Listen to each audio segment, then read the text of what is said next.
All right, guys, we got an exciting video today because we are renting out the trailer for the first time ever. So if you guys are new to the channel, we are taking $1 and reinvesting until we can afford our dream car, the Datsun 240Z.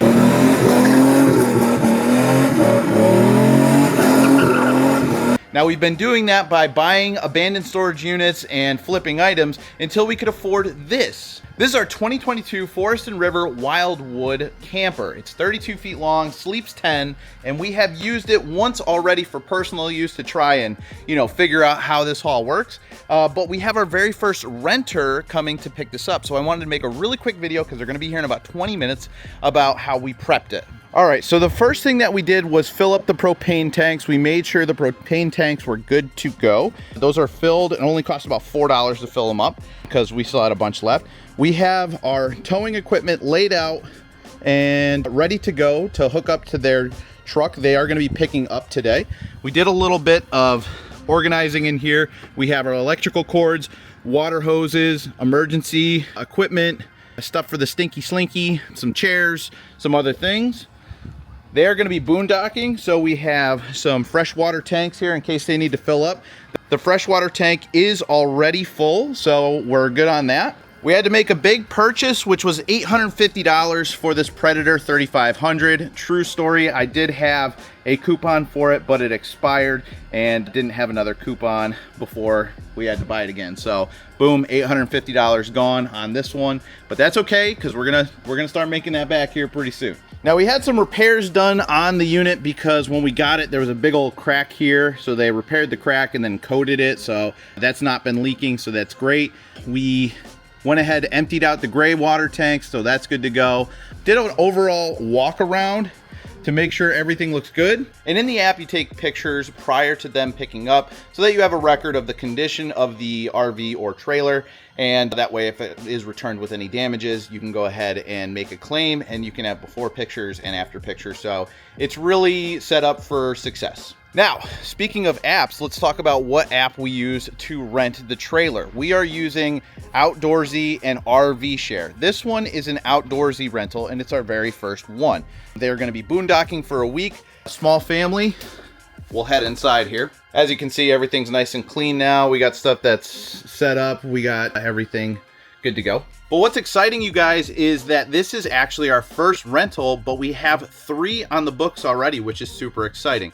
One of them was going to be this month, but it got rescheduled to late August, and we have another one for early August, so that's awesome. We love filling up the books. Now, as far as payment goes, I'm learning this as we go, but apparently what happens is they put their deposit down, they pay for everything, the app holds the funds, and then 48 hours, between up to 42 hours after they pick up the rental, that's when the money drops into our account. So we haven't seen any money come in for this RV yet, but within a couple days, we should start seeing some money flowing in here, and we can put that towards the $1 to Datsun goal. Now, we are recording the monthly payments and all the expenses, and this is where we're at for the budget at this time. So will this be profitable? I have no idea. We are finding out together, and it's kind of about the journey, not the destination. And this is something that I kind of want to see for myself if this is a proven concept. Obviously, a lot of people have success with it, but it is work. Is it worth it? I don't know. We'll find out.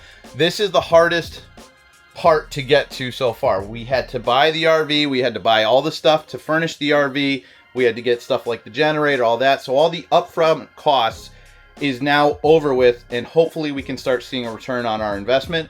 So obviously this is a depreciating asset, something that depreciates in value very quickly, but we are trying to hit this very heavily from all different angles to maximize the rentability of it. So it's out for the most amount of days, and we might even consider consigning in the wintertime, maybe having someone consign it down in Florida who can continue these rentals in Florida. So that could be an option. So let me quit yapping. These guys should be here any minute. We're gonna do a walk around and orientation. Hopefully I don't forget anything, and just wish me luck, guys. I will be right back and we'll talk about it. All right, happy 4th of July. It is another day. I look different and the trailer is gone. So we successfully traded hands. We went over the entire thing, and we only had one little hiccup, which is that I pulled the fuse for the awning because, you know, I don't want people to use the awning because when they break, they take a long time to fix and they cost money.